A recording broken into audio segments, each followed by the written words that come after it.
Hello.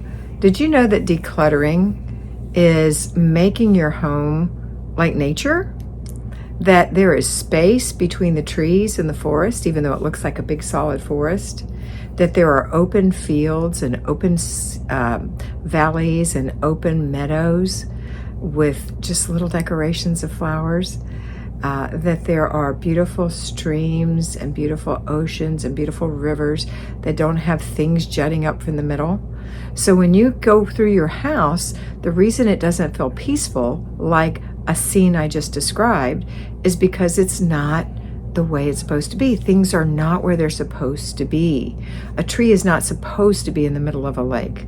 Now, occasionally you see it and it's a little disturbing, right? But that is not the way it's supposed to be. So what I want you to do is work on making your house be cohesive so that like things are together, and that when you get your like things together, you decide how many of those things are unnecessary because you have 3 of them or 4 of them or 2 of them, and eventually your house will come together and it will be peaceful.